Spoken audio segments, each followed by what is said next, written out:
All right, so this is our 10 a.m. session. This is our 2020 Census Debrief, and we are here with Stacy Carlos. So Stacy is the Executive Director of the North Carolina Census Counts Coalition, and she began working with the coalition in August of 2017 and is directing North Carolina's efforts for a complete, fair, and accurate 2020 census count in North Carolina. Well, we'll hear from her about how that went. Stacy is an attorney and a member of the North Carolina State Bar. She earned her JD from North Carolina Central University School of Law. And she was born and raised in Raleigh, North Carolina, and is a true Tar Heel, and earned her BA from the University of North Carolina at Chapel Hill, where she majored in journalism and mass communications and political science. So Stacy, you have this debrief presentation for us from a census year, which was not normal. Not normal in any sense of the word. So yeah, lots of information to share with you today. All right, so if I can get going, I'm just gonna share my screen.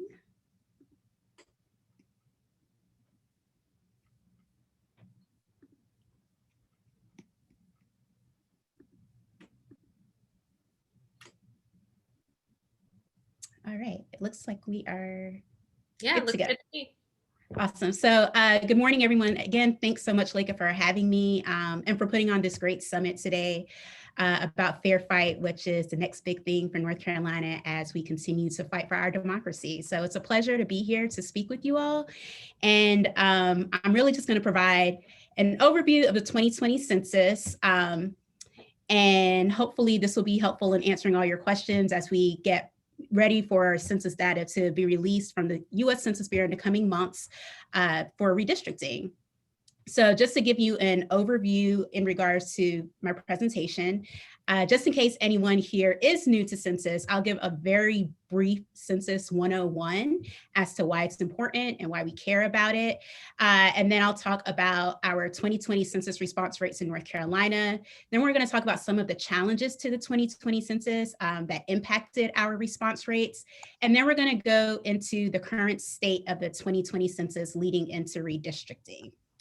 So with that, hopefully this is not your first introduction to the decennial census operation, but just in case it is by Article 1, Section 2 of the U.S. Constitution, it's mandated. So it's a count of every person living in the United States, regardless of age, ethnicity, or immigration status, every 10 years. And the decennial census is actually only 10 short questions, not to be confused with the American Community Survey, which you might see show up in your mailbox more frequently, that is pages long and asks much more in-depth questions. So these are the 10 questions that were on the 2020 census, and there was no citizenship question. I always like to clarify that because there was a lot of controversy around the citizenship question, which I'll get a little bit into as well. So why do we care about the 2020 census? So one of the biggest reasons is probably the federal funding. So research has actually shown that about $1.5 trillion a year is allocated to states based off of decennial census data. And for North Carolina, just to break that down for you, it's about $44 billion a year. That's a lot of money. And you can see in our little handprint some of the programs that funds. It's a lot of healthcare, Medicaid, Medicare, the Children's Health Insurance Program, so SCHIP, school lunch programs, school breakfast programs, small business loans, highway infrastructure, affordable housing vouchers, pretty much everything that federal government touches in our state is somehow impacted by decennial census information. So $44 billion a year based off of 2018 data. And when you actually break that out per person, it's somewhere between $1,800 to $2,000 per person that North Carolina receives funding for based off of decennial census information. So it's a lot of dollars and cents that flow into our communities. And then it's also used for community planning and economic development. Actually, for tests for COVID, a lot of states were utilizing census data to determine how many individuals lived within a state to get an estimate in regards to how much tests they needed. It's used for first responders, natural disasters. Hurricane comes in, natural disaster, FEMA uses that data to allocate funding to those areas, as well as for economic development. So when a business moves into a community, they want to know what the numbers look like, what the growth looks like, they go to decennial census information. So it's extremely important when it comes to building up our communities. And of course, the reason that we are talking about the census today is because it's the core of our democracy. So again, mandated in the Constitution, we have a representative democracy. We determined the allocation of congressional seats in the House of Representatives based off of decennial census data. This data is also used for redistricting, which is, of course, what we're going to talk a little bit more about today. And to give you an idea in regards to political representation, we have this map. And this is actually from, I believe this map is from 2017 or 2018. So I'm not sure how much has been updated since then. North Carolina is still projected to gain a seat, but this just kind of gives you an overview when we were first looking at the census in regards to which states were projected to gain a seat and which states were projected to lose a seat. And you can see, a lot of states in the North, Northeast projected to lose a seat. And then in the South, a lot of states are projected to gain a seat. And of course, that's based off of population growth. So now that I've provided that really brief overview as to why it's important, we're going to talk a little bit about how North Carolina did in the 2020 census, which unfortunately it wasn't great. But before we get into the numbers, I'm going to give you just a little bit of vocabulary so that it makes sense when I'm explaining our participation rates to you, what it means. So if you were paying attention to the census, if you were tracking it on your own, then you might have heard about folks responding online, by phone, or by mail. This is what we refer to as the self-response rate. Basically means that an individual or household self-reports to the US Census Bureau who they are, who's inside of the household, and all of the data needed to respond to the 2020 census. This is the most accurate way to achieve a complete and accurate census count, because you're not relying on a stranger, a Census Bureau employee, worker, an enumerator knocking on a door and asking someone about their information. It's actually someone self-reporting who they are and how they identify to the US Census Bureau. And also just a note, at the bottom it says it does not include group quarters. So self-response does not include colleges or universities, because colleges and universities are considered to be group quarters, which college students that live on campus are actually counted by the college or university. Now, if college students had lived off campus, then they should have counted themselves at the residence that they resided at on April 1st. For COVID reasons, that made it a little bit difficult because a lot of folks left campus, might have come back. Either way, what happened is, a lot of parents ended up counting their college students at their home instead of at the off-campus address, which did have some impact on North Carolina as well, in towns or areas where we had colleges or universities. Okay, so the other vocabulary term is NRFU, non-response follow-up. So this is basically when enumerators go around and they knock on doors, which is what everyone's probably, a little bit more familiar with, to ask households how many people live here, and to basically take the census for the household.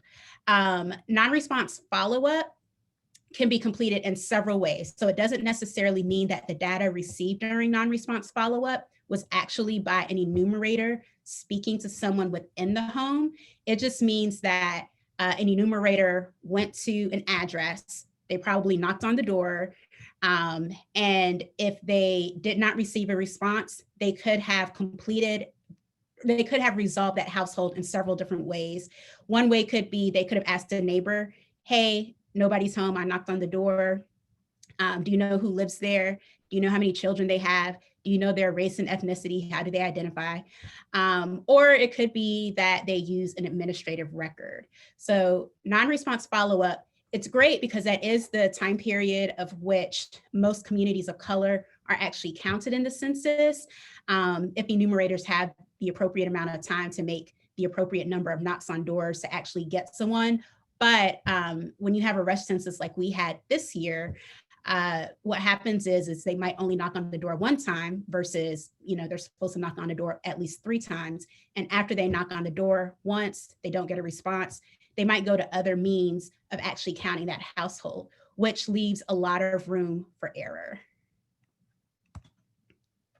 So data collection in North Carolina for the 2020 census actually started on March 12th of 2020. That's when invitations to the census were mailed out. And the invitations basically told households you could respond online, you could respond over the phone, or, if you wait a couple of weeks, you don't respond either way, then the Census Bureau would mail out a form to that household. And the operation ended on October 15th of 2020. And I'm going to talk a little bit more about this time period and the schedule, because October 15, 2020 was not the original ending date. And that date changed several times, but because of COVID, it was extended out to October 15th of 2020. Non-response follow-up, when enumerators actually went out into the field and started knocking on doors, began in North Carolina on August 9th of 2020. So within that time period, the data that has been publicly provided from the U.S. Census Bureau shows that about 63.4% of North Carolina households responded to the 2020 census through self-response. That means about 63.4% of our population self-reported through those 3 ways, either through a mail-in form, online, or over the phone, to the 2020 census. And if you'll notice, we actually did not hit our 2010 rate of 64.8%. And this is big because North Carolina is actually known to do pretty well in the decennial census count. So this will have, of course, severe impacts when we talk about redistricting, as well as when we start talking about the federal funding that could flow into our communities for the census. So who met or surpassed their 2010 rates? This map just gives you an idea. The states in green passed their 2010 rates. The states in the kind of beige color did not. Of course, North Carolina is one of the states that did not. 28 states did surpass their 2010 rates. In North Carolina, 32 counties out of 100 did not. Did. 32 out of 100 did, and then 685 out of 2,195 did as well. And where were we seeing the response rates? This map just gives you an idea in regards to where we were seeing households responding. And if you look at the bottom column, where were people responding, the top 5 counties were Union County, Wake County, Orange County, Davie County, and Chatham County. And the bottom 5 counties were Avery County, Graham County, Dare County, Jackson County, and Swain County. And I also think if you just look at this map, what you'll notice is it's mostly the outliers in rural North Carolina where we see a particularly low response rate. And there could be several reasons for that, but one of the reasons, of course, is most likely the digital divide, lack of internet access in those areas. So again, 32 counties out of 100 actually surpassed their 2010 self-response rates. So the counties in the green are counties that passed their 2010 response rates. And then the counties in the beige, again, are some of the lower performing counties in regards to 2020 census self-response rates. And then this just gets down to the actual tract level.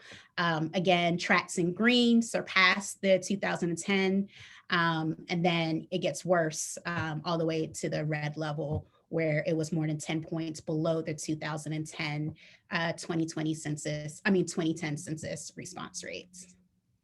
So again, let's go back to this whole idea of self-response and then non-response follow-up. So 63.4% of households self-responded to the 2020 census, but then with the non-response follow-up, that period where enumerators were deployed or the Census Bureau utilized other records to fill in the blanks, it was about 36.5% of households that were enumerated through that period versus the national average of 67% for self-response and then 32.9% for non-response follow-up. So if you add these numbers up, you're going to get a total response of 99.9% for self-response and NERFU, which sounds really great, right? So when the Census Bureau says we enumerated 99.9% households in North Carolina, you're thinking, oh, wow, that's amazing. That's a lot of households that were counted. We almost got to 100%. It was a great census. Not exactly so. And the reasons are kind of for the same reasons I pointed out before. That doesn't mean that the count is necessarily accurate. So don't forget, we really want the 2020 census to not only be complete, but accurate, because this data is used for a lot. It's used for civil rights laws, it's used for the allocation of funding, and it's used for redistricting. And it's got an impact of 10 years. So we really don't want to mess this up. We want it to be as complete and as accurate as possible, which means that we want the Census Bureau to have the adequate amount of time to, have this operation open to the public, as well as to have enumerators out on the ground, knocking on doors to get the most accurate information from each household for our final results. And again, so even though they say that a household is counted, really, it really means that the household was resolved. So that can mean that if I was an enumerator, and if I go out to a neighborhood and if I knock on a door that has not self-responded to the 2020 census and nobody answers, and then maybe next I try to go to their neighbor and the neighbor doesn't answer, and then maybe even I come back a second time and I still get no response, I can mark that off as resolved. And it is tagged as counted in non-response follow-up, even though nobody was actually counted. So that just goes to show you, like, it doesn't necessarily mean that it's the most accurate information or that every single household has actually been counted. All right, so why did we have the results that we had? Why did North Carolina underperform in the 2020 census count? So there are a lot of reasons that we have looked at in regards to why we have the results that we have. And some of them are just regular pre-COVID challenges, starting with late census funding. So in 2017, from 2017 to the end of 2018, advocates were really calling on Congress to adequately fund the 2020 census. Funding came in late, which means that they were late on hiring individuals, which really messed up the operation in the long end. You had a lot of folks who weren't trained properly. It was really difficult to retain people, as well as it just took longer to get the operation set up and going on the ground. So we were already facing a challenge with inadequate and late funding in the very beginning. Additionally, in North Carolina, we were one of few states that actually created a complete count commission, but then the North Carolina General Assembly failed to actually fund the commission. So there was no funding in North Carolina for the 2020 census. Then you have the citizenship question. If you remember back in between 2018 and 2019, this was a really big topic because the Trump administration wanted to add a citizenship question to the 2020 census.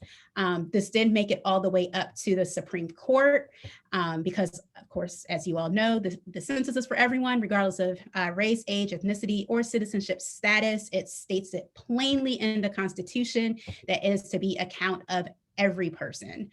And in 2019, the Supreme Court basically said that for the reasons that Trump was asking, which was Enforcement of Voting Rights Act, that it didn't make sense and he couldn't add, or the Trump administration couldn't add the citizenship question for those reasons.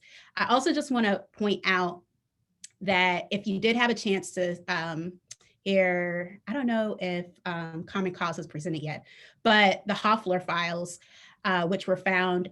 And basically a Republican strategist, once he passed away, his estranged daughter found some files. And as part of those files, it was actually found that Republicans have been kind of strategizing to add the citizenship question for some time because it was a way to suppress the voice of communities of color and to reduce their political power. So that was a really big deal, the citizenship question. And I'll just add that even though it didn't make it onto the 2020 census, there was still a lot of fear within our foreign-born communities about taking the census and why the information was being utilized, as well as all the controversy around the citizenship question. And so there was still like a lot of rebuilding of trust that needed to happen in order for the operation to be successful. And then next is the digital divide. So this was the first online census, which is big, especially when you have rural North Carolina that may not necessarily be connected and have adequate broadband internet access, as well as even for households in metropolitan areas where you might have broadband internet connection, but it doesn't necessarily mean that every single household has access to internet. Or maybe a household only has phone for internet and they may not want to use their data to complete the 2020 census. So the digital divide was definitely a concern. And then you just have your historically undercounted communities, which the Census Bureau refers to as hard to count communities.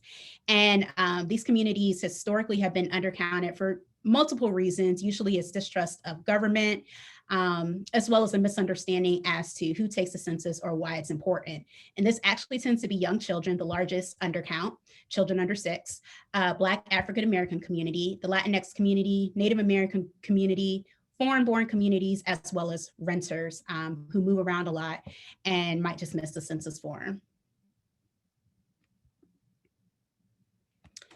So from our results, we did actually see that self-response did lag in traditionally hard to count census tracts based off of those same list of criteria that I laid out. So where there were young children, we saw a lower response rate in tracts that had a higher percentage of young children. In tracts that had a high concentration of people of color, we also saw a lower response rate, 57.2% on average for response.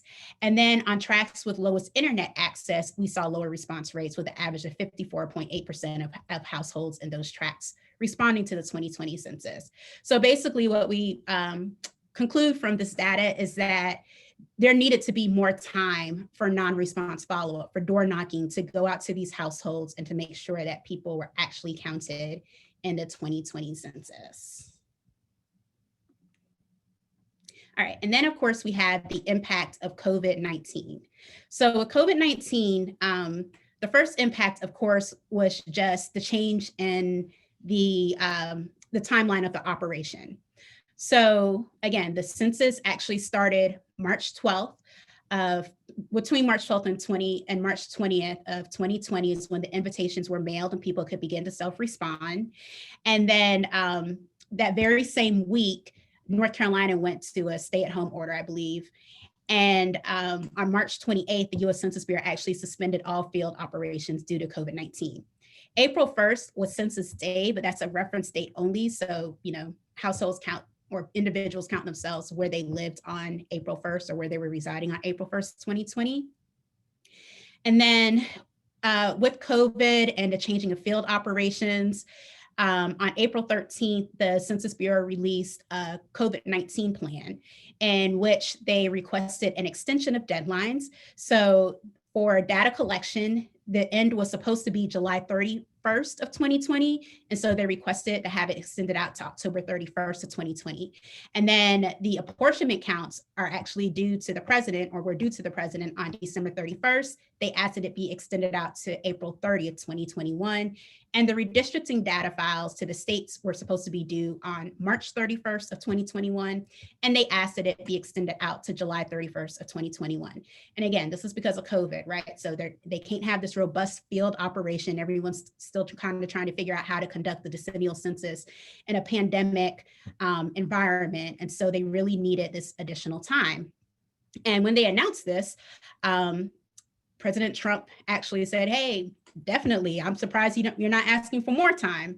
So it came as a surprise when they came back on August 3rd, and all of a sudden, with no explanation, the Census Bureau sped up and created a rush plan for the 2020 census. And now they were planning on ending the census operation a month earlier than they had requested on September 30th, but they were keeping the other two deadlines the same. So for the apportionment counts to deliver it to the president and the redistricting files to the states, they were keeping those April 30th and July 31st. And it's really important to note that when all of this was happening, Census Bureau staff, repeatedly stated that they could not produce acceptable data by December 31st, 2020. And they haven't produced that data, which, just backs up what they were saying. So the impacts of a rush plan, basically no responses would be accepted after September 30th. The door knocking was going to change. So pre-COVID, there would have been 79 days in the field to do door knocking. During COVID, with the COVID plan, it would have been 81 days. And with the rush plan, it was only 52 days. So that's a substantial amount of time that would have been lost. And post data collection processing, pre-COVID, it would have been 5 months. Under the COVID-19 plan, it would have allowed for up to 6 months. And under the rush plan, the Census Bureau would only have 3 months to actually process the data. So it actually completely ignores the pandemic environment and all of the breaks that the Census Bureau had to take to ensure the safety of their employees as well as the public. So advocates responded to this rush plan, and we had a lawsuit, National Urban League versus Ross. A lot of this stuff you really don't need to know. I just provided it in case you want to see the slides and you want to kind of get a better idea in regards to the constant changing of the deadline that happened. But really what you need to know is that October 13th, SCOTUS basically made it okay for the Trump administration to stop the 2020 census. And of course, they stopped it as soon as possible, which was October 15th. They ended self-response and non-response follow-up. So the lawsuit did buy us a little bit more time. It didn't get us all the way to the end of October, but it did get us to the middle. So what is the current landscape of the 2020 census? So I'm going to talk a little bit more about the current status of the National Urban League case, because that case had two components. One was to ask the court to keep the original COVID plan of data collection ending on October 31st, but the other part was to also keep the two deadlines for the results to the president and the redistricting files. And then we also have a Trump memo that came out during all of this mess, where Trump was asking or requesting that non-citizens not be counted in the 2020 census for redistricting purpose. And then I'm going to talk a little bit about how this all impacts redistricting in North Carolina. So the current outstanding issues for the National Urban League versus Ross case is still the data production deadlines. So December 31st should have been the deadline. A couple of weeks ago, the Census Bureau did not meet that. They believed that they could get it done by January 9th, and they missed that deadline. So right now they're thinking that they might be able to get it done by March 6th. And the case has actually been continued. It was supposed to be heard this month, but National Urban League asked for continuance out to February 5th because of the change in administrations to actually give the Biden administration time to get caught up on the census operation. And so we'll find out more on February 5th, but it's still really important to know that Congress can still take action to extend that data release, those data release deadlines. And this is important because after the census operation happens, they need time to go through and to quantify everything and to make sure that the information, the data processing is as accurate as possible. And so they need as much time as possible to get that done. So the Trump memo, in July of 2019, after SCOTUS prevented the citizenship question, Trump actually directed the U.S. Census Bureau to collect citizenship data from federal and state agencies so states could exclude non-U.S. citizens from the population counts. And then during the census operation on July 21st, he released a memo to exclude undocumented immigrants from the census count used to reallocate congressional seats among states. So that's big, what he was trying to do for redistricting. And this is just a reminder that the Constitution mandates that every individual is supposed to be counted in the 2020 census. So everything that he was doing, of course, was unconstitutional and quite frankly, inhumane. And so with the New York Immigration Coalition case versus Trump, SCOTUS did have a decision on December the 18th, and they dismissed that case for lack of standing, which I guess is kind of like a short-term victory because it couldn't necessarily move forward, but it also gave the Trump administration the opportunity to continue to collect the data to not count undocumented immigrants in the 2020 census for redistricting purposes. And then it would have to go back and be challenged again. And after that decision, of course, they did exactly that. So they continued to collect data to try to create this report before Trump leaves office that takes out undocumented citizens out of the final report for redistricting purposes. But we just found out this week, a lot has happened with the census this week. So some whistleblowers reported that the director, Steve Dillingham, he instructed the Bureau to actually rush the census to try to get it done by January 15th of 2021 to get it turned over to the president so that he would have the data before going into the next administration, even offered incentives for doing this. And then on January 13th, Census Bureau staff halted all work in regards to that directive to produce a state-by-state count of undocumented immigrants that could have been used to change census numbers. And with us going into the new administration, ACLU, which is one of the groups that led the lawsuit, is asking for Biden to formally rescind Trump's policy once he becomes president. So the policy to not count undocumented immigrants. And national organizations are currently calling for the resignation of Census Bureau Director Dillingham.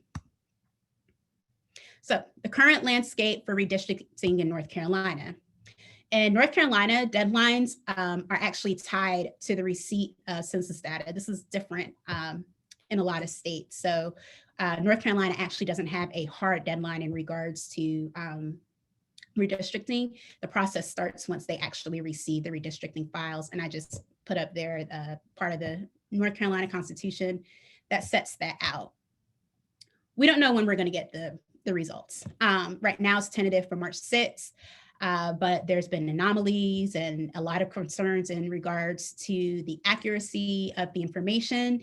And so right now they're saying March 6th, we really truly don't know when this information is going to happen. And then once we do get the information, we have to remember that it might actually be questionable because of all of the challenges that I outlined before. So there could be potential lawsuits and challenges. Massachusetts has already stated that based off of the preliminary information, it looks like they are expected to lose a congressional seat as well as a substantial amount of federal funding. And so they are planning to sue based off of the inaccurate census count. As well as you could always challenge census results if you don't think that they're accurate. So that could slow down the process as well. So what do we expect to see once we do get the data? So for North Carolina, considering that we are one of the fastest growing states in the country, we do expect to pick up that additional congressional seat, moving us from 13 to 14. And we do expect to see more growth in our metropolitan areas as opposed to our suburban or rural areas. So this will, of course, impact redistricting. And that is my update. I tried to stay within 30 minutes. I went 2 minutes over, but I was really close. So Laika, if there's any questions, I'm more than happy to answer them. Thanks so much, Stacey. And yeah, it looks like we have a few questions. And if you do have a question, please put it in the chat so that we can ask Stacey with the time that we do have left. So Dr. Brenda Fairfax is asking, why was the organization of recruiting employees for the census so disorganized? I know several people that signed up to work the census and were never contacted until the end. Yeah, that's a great question. So that's part of the inadequate and late funding. The staffing, it was just all over the place. It didn't happen until way too late in the game. For example, you have partnership specialists who create partnerships with local governments to create complete count committees. That didn't even start happening. They weren't hired until like mid 2019, less than a year out from the 2020 census. So area census offices opened late, and then that happened. It was like a domino effect where, folks weren't hired on time. So we personally, because I don't have anything to do with the hiring, don't know why there were so many issues with the hiring process, but I can tell you that a lot of people contacted us as well and said, hey, Census Bureau contacted us. Some people even went through training and they were just never deployed, which is crazy because there were a lot of households that needed to be counted. So that's one of the issues in regards to the accuracy of the census that we're going to have to consider when we're looking at this data and ask more questions about of the U.S. Census Bureau. Mm-hmm. Okay, so we have also a question from Shelby. Are prison populations counted at the location versus where that person actually lives? Is that different state by state? Great question. So it's different state by state because local legislatures can change this, but in North Carolina, prisoners are counted at the facility and not at their home, which we refer to as prison gerrymandering. Huge issue. We weren't able to attack it for this census, but that is policy change that I think a lot of us would like to see for the upcoming decennial census in 2030. And then Diane Robertson has a question. I think, what do you think accounts for the counties that did better with self-response rate than other counties? So I think it's several different factors.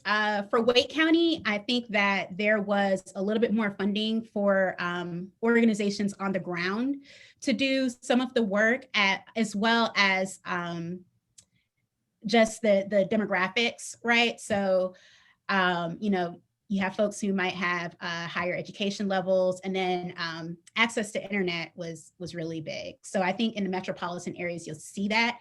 Some of the areas, like I said, especially in college towns, you'll see there were lower response rates. And our guess is that's because once COVID-19 hit, college students went home and they probably did not count themselves at the residence, in that college town like they should have. And then in the rural areas of North Carolina, again, it goes back to the digital divide when you're relying primarily for, folks participating in the census online, that really impacted participation out there. And then not only that, but imagine if you're in rural North Carolina, you have limited internet access. And so you might receive the invitation to respond online, but you can't do it. So you're waiting for somebody to come knock on your door. But with the operation being just as messed up as it was, who knows whether or not enumerators made it to those households? If they did, how many times they actually knocked on the doors? So a lot of different factors can play into that. All right. So with the Trump administration's attempts to remove undocumented folks, how did they identify them? What did they do? So they were actually using a CVAP file, which means that they were looking at other administrative records to help come up with that information because there was no citizenship question on the decennial census. So they were trying to pull that information in. But because it was very technical, the Bureau was already having an issue on even like pulling that information together, which is why, they struggled to get it out by January. So yeah, that's how that was going to be done. So Leslie's asking if a state challenges the count, so like you said, Massachusetts is planning to do, does that only affect that state, or are those federal lawsuits that affect the count nationwide? So that's something that we're still trying to understand, because that's my question as well, because if Massachusetts is suing and saying, hey, and who knows what the relief is that they're asking for, right? They might ask to redo the 2020 census because that has been thrown around several times. It's like, let's just redo the entire operation. So I'm not quite sure in regards to how a lawsuit might impact other states.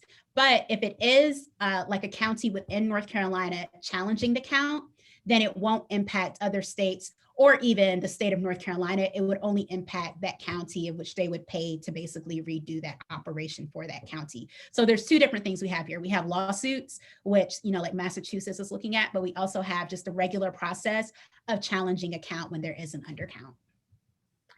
So Josette is asking something a little bit similar, and I think I'll just adjust this based on what you just said. But do you think there's a potential for there to be litigation that does sort of force a nationwide recount of some kind?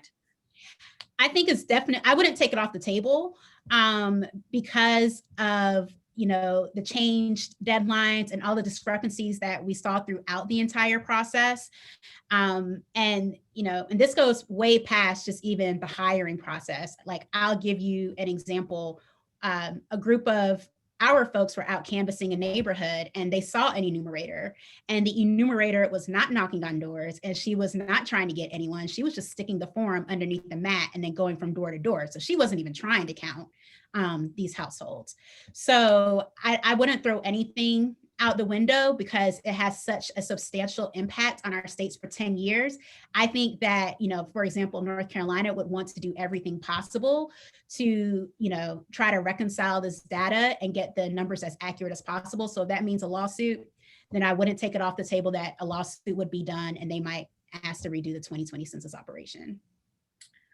So going again back through the chat, something related. So, if you see a census taker coming around and not actually talking to people when they're marking sort of locations as resolved, how are they making up that data if they're not actually talking to those people or maybe even talking to their neighbors? Yeah, so they're probably using administrative records, or they might just be guessing for all we know.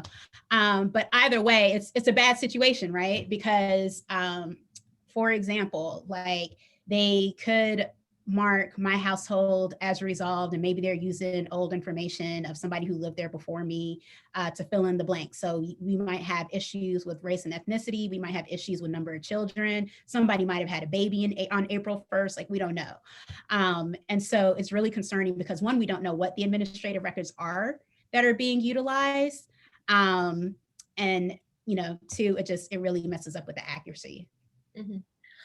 So also, Bob McClanahan had asked, what are HTC tracks? And I assume those are hard to count tracks, but what are sort of the characteristics of those, or how do we know what they are?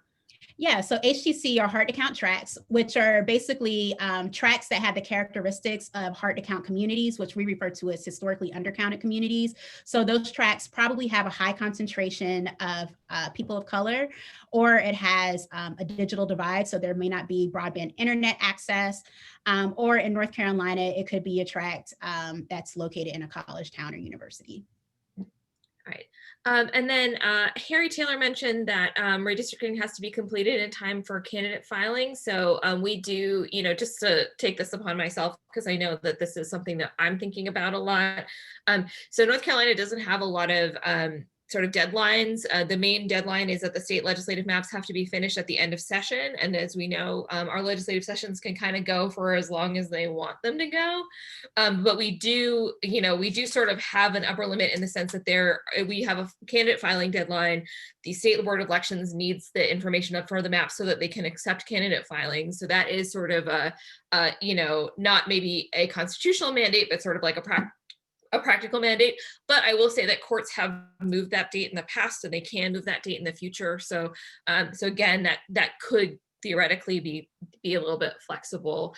And like you said, March is the next estimate we're getting, but is that actually the data that they use to redistrict, or is that just the apportionment data? That's the apportionment data. Okay. So really, when we're talking about redistricting, it's probably not going to come until after that. Exactly. All right. Well, let's see if I can see if is it true? So Jennifer Bender Fairfax is asking, is it true that North Carolina was sending enumerators to other states to help with the census instead of completing the census in North Carolina? Do you know anything about that? They were, but it wasn't necessarily so.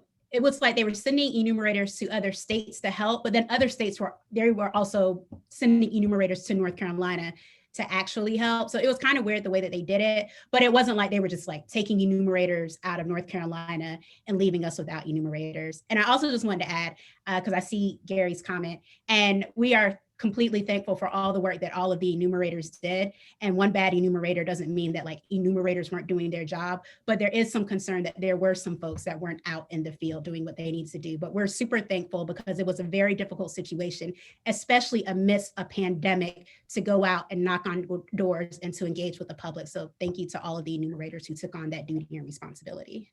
Yeah, I think maybe more the message is just that, we had a kind of things from the top down. The presidential administration were not great, and we also had COVID, and so we're just operating under not great conditions for the census, as far as I can tell from your presentation. All right. Well, thank you so much, Stacy. This was really, really informative. I think that census is something that people have been worried about, had a lot of questions about, and this was like a really great, succinct presentation that gave out a lot of information. And would you be able to share your slides with us? Because and then we can send them to the people who came to this conference. I think they might appreciate that. Definitely. So that's great. And so we are going to break now. Our next session is going to be at 11 a.m. and this will be with Jonathan Mattingly, who is a Duke math professor who's also been an expert witness in a number of redistricting cases. And he's going to talk about the analytical methods that he uses to find gerrymanders in maps where they might not otherwise be found. And so, I'm a big redistricting nerd. I think that's going to be really fascinating. And so we're going to basically close out this webinar and then that session will start at 11. So you will use the exact same link that you used to come to this webinar to get to that one. You'll probably get a message when you click on that link that says, you're waiting to be let in. And that just means that we're sitting and trying to set up with Jonathan and make sure he has the slides together and everything like that. And then you'll be let in as soon as we actually start the seminar at 11. So, so it's the same link and we will hopefully see you in about 15 minutes. All right, thank you so much again, Stacy. I really appreciate you coming here. I'm sure everyone else does too. Thanks, Leica. Bye. Bye.